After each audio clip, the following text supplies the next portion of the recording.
Nydia Han is an Emmy award-winning television journalist, a TEDx speaker, and creator of #ThisIsAmerica, a provocative three-part documentary series about racism and the diverse American experience. Nydia co-anchors 6 ABC Action News Sundays and is the station's consumer investigative reporter. She gets real results for Action News viewers by troubleshooting issues and exposing scams as well as dangerous products. Nydia is also committed to using her platform to uplift, empower, and give voice to traditionally underrepresented and marginalized groups. She is the recipient of the Pro S. Buck International Woman of Influence Award, the NAAAP Inspire Award, and Global Voice Award from the World Women's Summit. She was also named Outstanding Ally of Diversity and Inclusion by the Philadelphia Inquirer.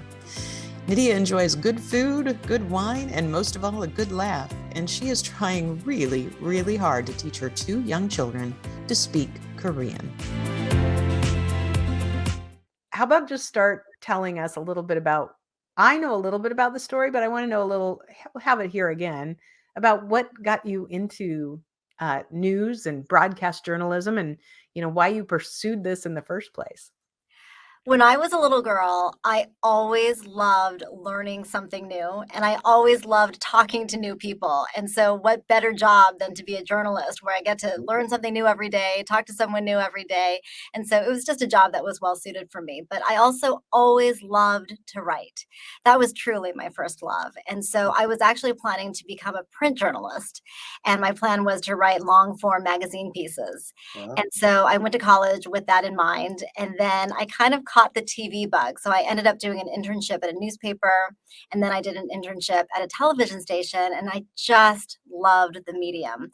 I loved the immediacy, the power of pictures, the culture and the climate of the newsroom. I just thought it was a really exciting place, and I could really see the power that you got from pictures and sound, and I just really fell in love with it. And so I decided to pursue broadcast journalism, and that's kind of how I got here.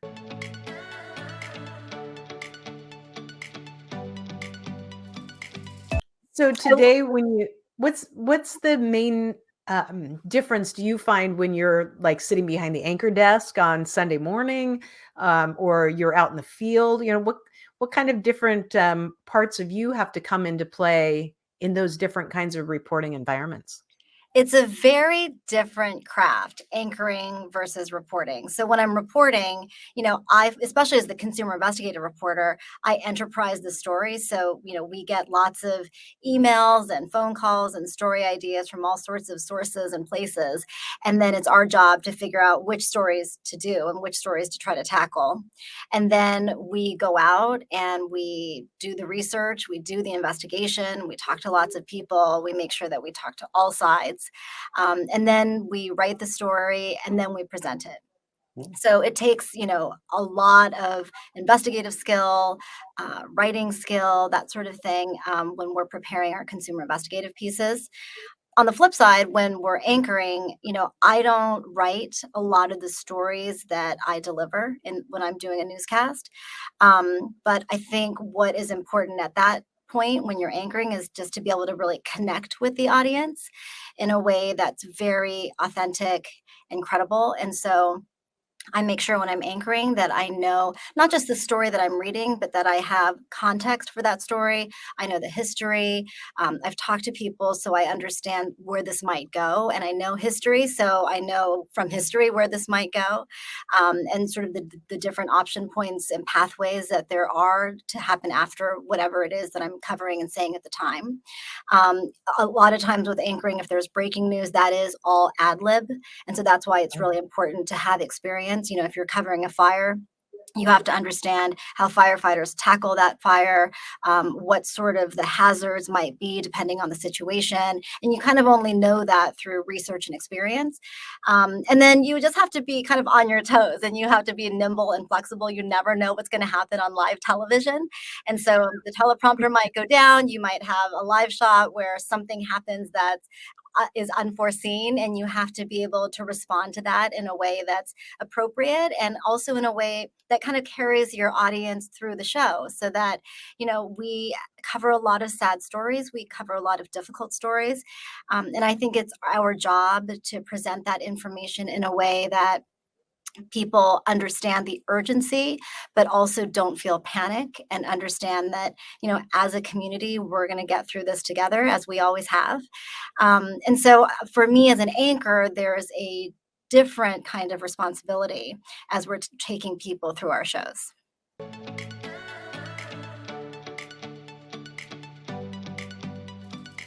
That's really powerful. I'm thinking, and I know it's just because we've had it happen here recently, but and it happened in New York just a week or so apart with some devastating fires, where there's a significant amount of loss of life, and watching the reporting on scene, whoever was on scene, and then also seeing the anchors, kind of going back and forth. It always strikes me about how difficult it must be, especially in some of those circumstances, to not only deal with your own feelings about what's going on, but to keep people calm, keep them informed, but to give a sense of some grounding in that for the people who are watching. Yeah, I mean, we really try. And I also think more so now than ever before, people understand that the people who deliver the news are human too. And so, we do come to every story with our own experience and our own emotion. And I think that now there is some grace and some allowance for bringing your full self to the table in a way that I think journalists didn't before necessarily. Mhm. I think before there was this idea that if you're a journalist, then you are only an objective, robotic sort of observer. And I Yeah. think what we're realizing now is that, we all have something that adds to the story, that helps give perspective, helps make sure that we are covering all angles and that we are covering every part of the story. I mean, during anti-Asian hate, which unfortunately is continuing, you know, it was so important for me because I am sort of able to recognize aggression and racism against Asians in a way that I think maybe you can't if you don't have my experience. Right. And so, in those ways too, I've realized that like bringing our humanity to our jobs is really important. As you were talking, I had this flashback moment. I was watching Robin Roberts when she on her master class on the masterclass app. And I loved all of her stories, but she was talking about the moment where she had after Hurricane Katrina had gone back home and was trying to find her family.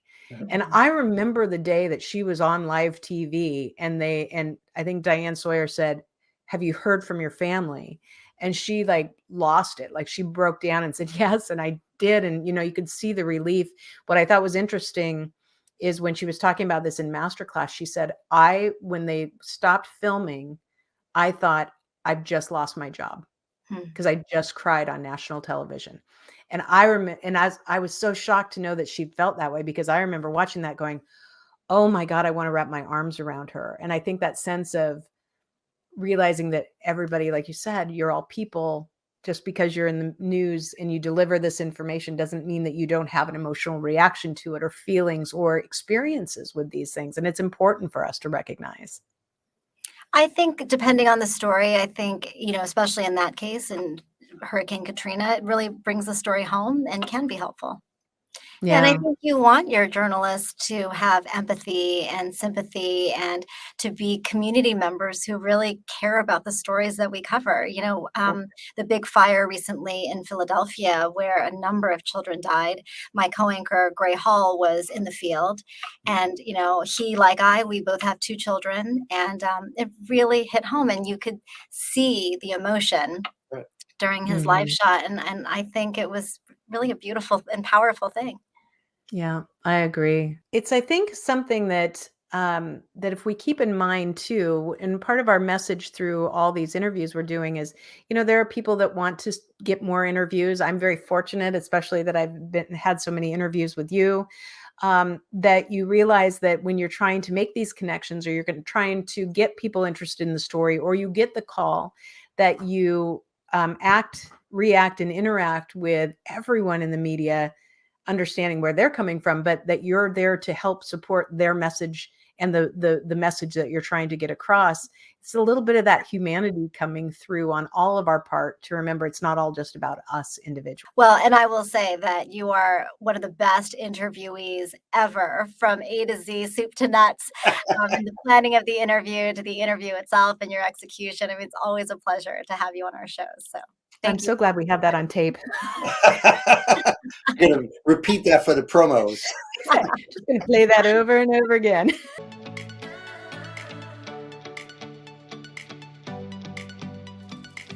So I went on your LinkedIn page, and you're a seasoned professional for over 20 years, if not more. And then in our little discussion just a couple of minutes ago, you said that you were going to school for long form magazine writing, but then you found television broadcast and you fell in love with it. I'm assuming you didn't go right on camera, so you were doing something behind the scenes. So where was the point, or how did you get on camera? Did somebody mentor you? Did you ask somebody, could I go out? Could I do this? Could I do a demo? Like, because a lot of people that are watching this want to know that pivot point where you got on camera. So I went to Northwestern University, the Medill School of Journalism, and I did, while I was in college, switch specializations to broadcast. So I did, do training at Medill to become a broadcast journalist. So before I graduated, I sent out tapes. This was at a time when, we had physical resume Sure. tapes that we had to mail out from Yep. station to station. Yep. And so I did do that before I even graduated. Nice. Unfortunately, unlike most everyone else in my class, I did not have a job when I graduated from college. I did not have something lined up. Okay. So I spent the next summer living on the couch of my cousin in San Francisco, and I ran out of resume tapes. So I had gone to my old internship. I had dubbed all of these tapes, so I could send them out. I must have had about 40 or 50. Wow. I received rejection after rejection after rejection, or I didn't hear anything at all from the Sure. stations I sent the tapes to. I literally drove, up and down California, knocking on the doors of small market television stations, begging news directors to Wow. hire me. I had one news director tell me he wouldn't hire me because I had too many wrinkles on my forehead. I was 21 years old at the time. And I remember he was watching my tape, and he pressed pause, and he looked at me, looked at the monitor, looked at me, looked at the monitor, looked at me, and said, "I can't hire you. You have too many wrinkles, and who knows what you're going to look like a year from now." Wow. So if you Holy can see me now. Look at me now. Dang. I had another news director tell me he wouldn't hire me and that no one else would because I had a terrible voice. Wow. And then finally, in September, Steve Van Vliet called from Pocatello, Idaho. He was a consulting news director. And he called. I was temping at an architecture firm, and I had all of these phone lines going, and I put everyone on hold and talked to Steve Van Vliet and accepted the job offer sight unseen. Nice. I hitched a trailer to my old Toyota Corolla, drove to Pocatello, Idaho, and started my first job On camera. on camera. Wow. What a But I great shot story. and edited most of my own work. I set up my own live shots in the studio sometimes. It was not easy at all, but it was a great experience. And I'm glad that I, learned how to shoot and edit and do all of that, not only in college, but also in my first job. Well, and I'm grateful for your story though too, because it's not only one of resilience, but determination. And as we all know, it never feels good to hear either an outright rejection or to hear nothing and know that that's also a rejection, but to keep going anyway until you got what you wanted. It really is about perseverance. I mean, if you want to succeed in this business, you have to be determined and you have to persevere, because I will tell you, I say this all the time. I am not the smartest person. I'm certainly not the prettiest person. I am not the most talented person, but I work really hard, and I don't take no for an answer. And so, I sent out those 40 to 50 tapes. I went back to my internship. I dubbed more. I sent out more. I finally got that first job.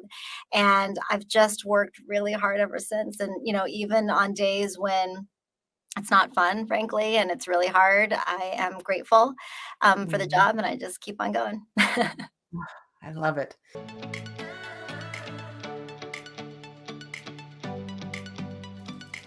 A lot of people that are tuning in for this are people who, many of them like me, who have had some media interaction, have had the joy of being called, and brought in as an expert, but many are looking for more, or maybe they're starting this. So when you're considering somebody to bring on camera to be a part of your story, what things are important to you? What do you think that we should make sure that people hear from you? Like, this is what makes a good expert. This makes a good guest, makes a person newsworthy, makes me want to call them back if we've had a good interview. First of all, a great guest is someone who is available.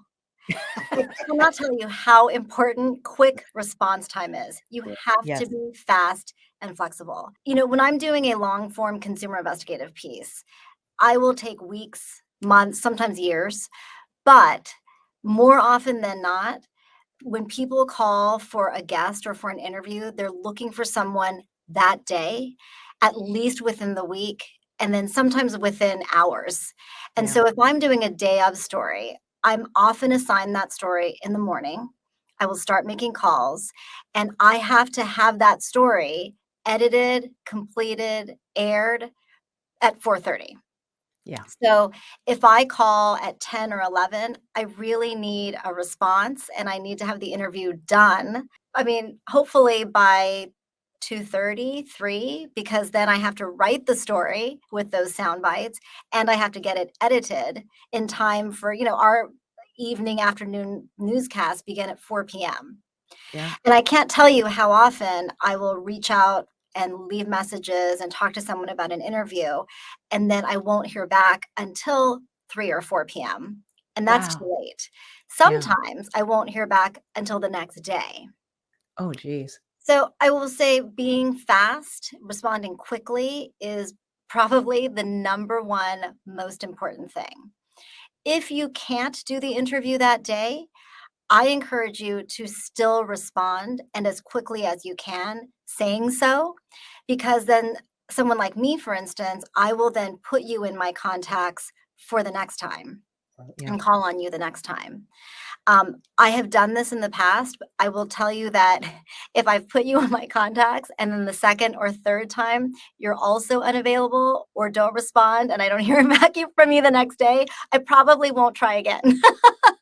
Yeah, true. So I think after being fast and flexible, the most important thing is to know your stuff and to be able to articulate it in a way that is concise and captivating. So, I don't want people to sound rehearsed or memorized, but I do think it's great to practice what you're going to say, to have your talking points and your messaging in your mind. And I think it's okay to practice it too, because, Mhm. you know, it's hard to talk in 10 to 15-second sound bites, which is what we need. Yep. And I think it's also helpful if you can come up with specific examples, know the words that you're going to use so that you're not umming and ahhing all over the place, especially with a live guest.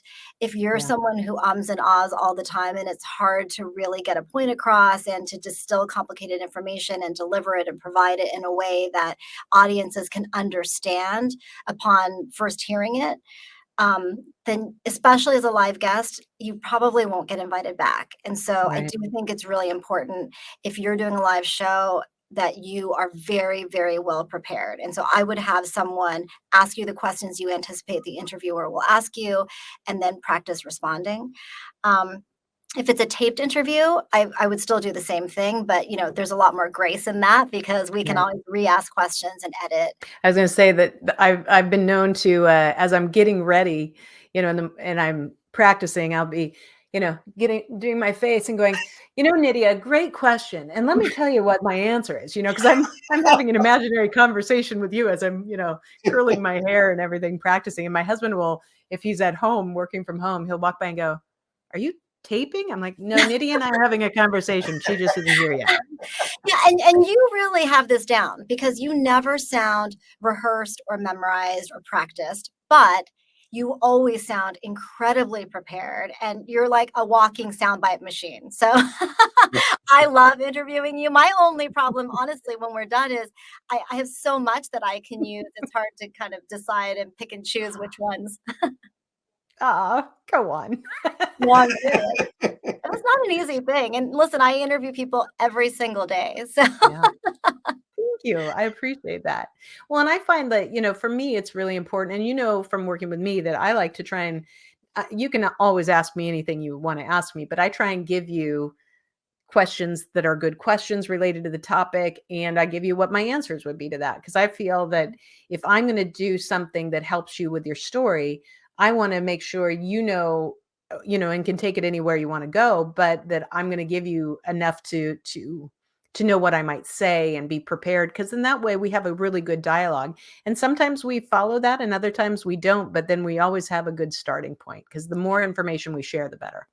yeah, and I do think it's important for guests and experts to be flexible and to widen their knowledge base as much as they can. So, you might feel like I only know this one thing. But I think if you are someone who can do some research, talk to some people, and still put yourself forth as an expert because you really do know enough on that topic, I think that that is a good thing if you can offer to speak on a variety of topics rather than at least just one angle, right? I think if you can be flexible in the sense that, I could talk about it from this angle, or I could focus on this issue, even though that's not why it originally came to you. I think that's helpful too. But I'm curious, when you interview a live guest, do you have time? Is there a 2.5, 3 minute commercial that the stage manager could seat them and then you could kind of warm them up and say hi to them? Or are you kind of like in your script and reading and then they pop in and you just do an interview? So usually the latter. And to be honest, we don't do a lot of live interviews during our shows. And so the ones that we do, there's very little time to interact before the live interviews actually happen, unfortunately. But when those times do, exist, it's really nice to be able to get to know someone in advance. Right. So for all our friends that are watching this and trying to be on camera as an expert like you, Michael, basically on local newscasts, you just got to be really you know what you're going to say. You're going to be ready, get in and do it. You don't have that leisure of like Good Morning America coming in 3.5 minutes, saying hi, playing music, everybody's having a good old time. It's a different type of monster. That's right. And also, don't be afraid to ask the producer what the questions will be, because in many cases, the producer can tell you. And I think that's really helpful to give somebody some comfort and to help them frame how they're going to come into the interview and how they're going to answer the questions. Great. Yeah, absolutely. There can be that moment where now you're the guest, and so many times we're doing it remote now.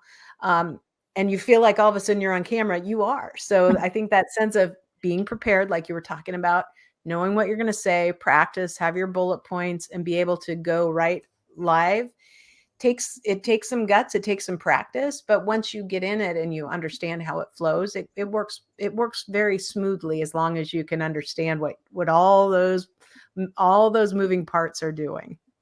And listen, we've all seen those bloopers, whether they are interviewers or interviewees. So if you have a microphone on, assume it's hot, assume you're on, assume people are recording you and hearing you. And same thing if you're in front of a camera. Assume it's on, assume people are watching, and assume you're being recorded. I mean, I can't tell you how many times I have heard things I was not supposed to hear and seen things that I was not supposed to see that I cannot unsee. So be careful. I mean, people talking about me sometimes after I've interviewed them, people talking about very intimate things. I mean, just, if you've got a mic on, if you're on camera, pretend like, you're on a Facebook Live or something. Yeah, no kidding. No kidding. And sometimes you got to be careful too of delays, about when if you wait. I've just learned that if I'm going live, if somebody says, and joining us today is Michael Sherlock, then I just go, and then I wait for the question, then I answer it, because the first time I'll say, well, thank you, Brian. I'm talking over him. So, all those pieces are tough in the beginning until you get used to them. The delay is really difficult. And yes, I think that really only comes with experience. But you make a good point. I'm glad you brought it up, because I think that's something people need to at least try to think about. And that is, it's okay to pause sometimes for just a minute to see if maybe the anchor is saying something that is going to come back to you a little bit later.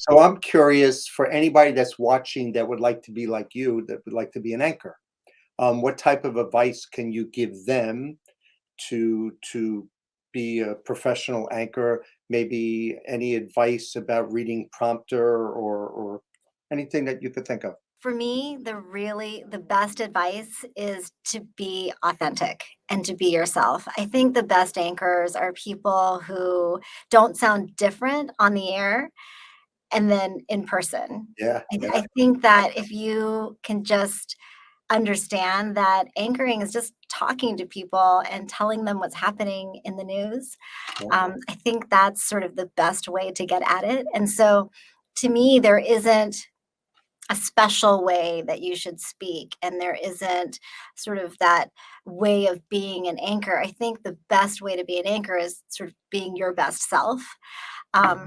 Especially now, when you watch the news, everyone has a different delivery style, and it's sort of all their own. And I think it's what distinguishes them from other people and makes them unique. I think to be a great broadcaster, you just have to be credible. I mean, people have to trust you and believe you. And unless you're a great con artist, that just means you have to be honest and transparent and be you. Yeah. And so that's the best advice that I have. I mean, in terms of getting into the business, I think it's so important to make contacts, never burn a bridge, to always be prepared and to always sort of walk the walk and look the way you would if you had the job of your dreams, You never know what's going to happen when suddenly, if you're in a small market television station, it's a solo anchor show, and that solo anchor has food poisoning and throws up, and they need someone to be on the air. That person could be you. Yeah. You always have to be ready. If somebody, had a moment with you and they wanted to pitch an idea to you, because they say, I know she's the one to tell this story for me. What kind of things stand out to you if somebody's trying to pitch an idea to you or a story to you that makes you say, hey, this really would be newsworthy? What kind of, maybe not necessarily what kind of topics, but, what kind of elements or approach or how they even talk to you makes you more likely to listen to the opportunity for that story? So is this someone I already know or someone who's emailing me a pitch? Somebody who's emailing you, not somebody you know already. Okay. So I would say, first of all, you have to get me at hello. So your subject line, the first line of your pitch, has to draw me in. And so what do I mean by that? It has to be local and it has to be timely. Those are two factors and it has to just grab my attention, right? So for instance, today I got an email pitch. Here, I wrote it down. Her subject line was great. Local superhero on a rare mission for Rare Disease Day on Monday. So that's the subject line and the first line. And so it has these elements that we're looking for. It's local, It's timely. Rare Disease Day is on Monday. You've got a local superhero, so that's exciting. And, it's a rare mission. So there's something different about this. And so, it made me pause and read more. I mean, at last check, I have 2,478 emails in my inbox. 835 of them are unread. So your subject line and that first line that I can see, Wow. that preview line, it's got to get me to stop scrolling through my email. I mean, I blanket, block and then delete emails. Yeah. And I don't even open some of them because I can't, or else I could never do my job. So I would You could say, never get anything done. get me at hello, and you can do that by being local and timely, having the wow factor if possible. And then also, it's really helpful if you have some ideas for visuals. I mean, we're television news, so I'm going to have to put pictures along with whatever you tell me. And so it's really important if you can, in this superhero story, for instance, like they're talking about a rare disease. It's a blood disease. So this is not very visual. How would I visualize that? But because the person who is the subject that they're pitching is a superhero comic book illustrator, Ah, and he is sharing his journey with this rare disease and also using his art and his talent to share the journey of other people with this rare disease. I have this great visualization kind of built into the piece, which is really helpful. wow. I just did a story about cryptocurrencies and Bitcoin, and that can also be hard to visualize. And I also did a story about NFTs. And so the people that we interviewed sent us their NFTs, sent us, in the case of the cryptocurrency story, we interviewed this guy who has his own docu-series about cryptocurrency. So he sent us clips of his docu-series, which was helpful to use. So any kind of visual like that is really helpful. I mean, even just still pictures is really great. And then the other thing I think is you have to pitch to the right person.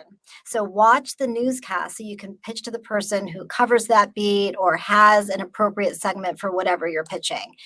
At our station, Alicia Vitarelli does entertainment news. Tamla Edwards does a lot of politics. I do consumer news. Becca Hendrickson does Philly Proud. Jess does top 6. So she'll do like the top 6 best bagel places or the top 6, restaurants in Old City, whatever it is. But I think it's really helpful. I kind of get annoyed if someone pitches me a story with all passion and it's something that I would never cover unless they know me and they say, hey, I know you don't cover this, but can you pitch it to this person? Or can you pitch it to your newsroom? Or who is the best person to pitch this to? Right. So I think it's really important you pitch to the right person. And if you do know someone or can figure someone out at the newsroom through 6 degrees of separation, that's really helpful too, because things do slip through the cracks because we all do get so many emails. And there's so many platforms that we're checking for story ideas too. And people are messaging us through email, but also through Facebook, through Instagram, through Twitter, through whatever. I mean, there's so many different platforms that we have to keep checking. And so we definitely miss stuff. And so first of all, I would also not just pitch once, but I would pitch again a few times. And you don't want to be a pest, but, again, because you don't know if something slipped through the cracks, it doesn't hurt to try again. Right. You didn't know if you were part of that mass delete because you can only open so many emails a day, without a doubt. Right. Really helpful. I'm Yeah. curious, if someone pitches you a story and you like it, does it automatically happen, or then you have to go to your superior, or is there a meeting, or how does that work next? So I can usually, especially if it's something that I know is really good, I can usually just, shoot it and make it happen. But I do have a team of people. So I have a producer, I have an executive producer, and then we have an assistant news director and a news director. So in some cases, it does kind of have to go up the food chain. It kind of depends. But you bring up a really important point, which is, even if you pitch me on a certain day, it's quite possible that I won't get back to you that day. I might get back to you a week later or even weeks later. So I was saying that we did a story on cryptocurrencies. So it was kind of like cryptocurrency 101. And I ended up reaching out to someone had sent me a pitch for a guest about cryptocurrency, but at the time we weren't working on that story. And so I put it in a folder because I had a feeling that at some point we may. Sure. And I think it was a month or two later that I reached out to this person and said, hey, we're actually working on this cryptocurrency story now. I know you pitched me a while ago. Is that expert still available? Oh, good. Mm. Good. Very good. Nydia, thank you so much. I could keep picking your brain all day long, but I appreciate it and value the time you've given. It is like incredibly powerful information, but also fun to learn more a little bit about your backstory and what has made you newsworthy yourself.